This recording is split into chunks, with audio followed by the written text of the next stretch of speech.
pour un succès minimum. Bon, on va parler, non, on va rien parler du tout, on va faire un petit zapping maintenant, je vais vous expliquer le principe, c'est assez simple, c'est qu'on va voir 6 informations qui vont défiler, un sujet où on retrouvera 6 informations, vous allez en choisir une, et puis après vous allez nous expliquer pourquoi vous l'avez choisi, puis on la commentera ensemble, Patrice fera la même chose, et moi aussi, donc c'est parti pour le zapping. Dans les Yvelines, après le Vésinet, Versailles et Coignières, Montigny-le-Bretonneux s'équipe en radar de feu rouge. Avant l'été, 2 nouveaux appareils seront installés sur une zone répertoriée accidentogène.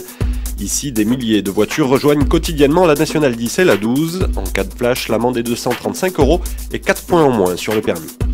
Les forces de l'ordre ont expulsé ce vendredi les squatteurs de l'immeuble appartenant à l'assureur AXA, avenue Matignon, à 2 pas de l'Elysée. Cet immeuble de bureaux inoccupé de 8 étages était squatté depuis fin décembre par le collectif Jeudi Noir. Cette décision fait suite à l'ordonnance d'expulsion immédiate et sans délai prise par la justice en début de semaine.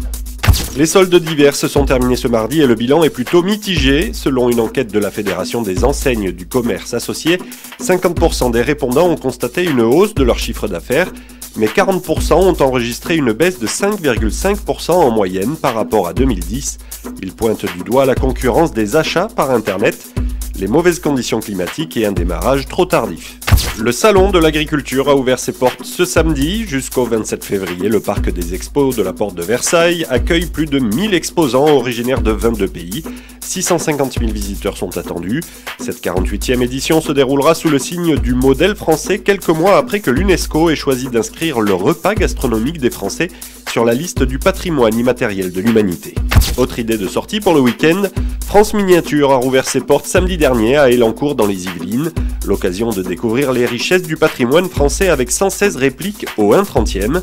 Une balade en moins de 3 heures pour voir la France sous un autre angle. Enfin, c'était un des événements sportifs du week-end dernier en Ile-de-France, la nouvelle édition du meeting d'athlétisme du Val d'Oise qui se tenait à Aubonne avec en tête d'affiche la championne d'Europe du 200 mètres Myriam Soumaré.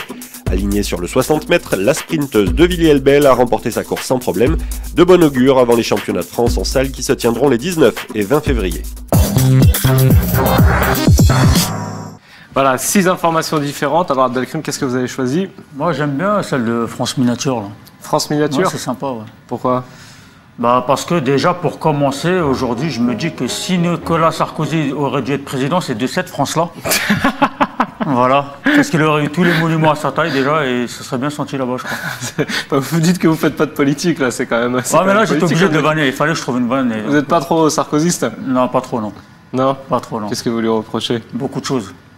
Notamment? Oh, il y a trop de choses, je peux pas les citer. L'émission va durer toute la nuit.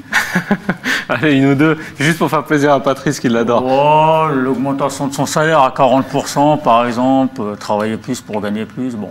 Ouais. C'est un peu des conneries, quoi. Bon.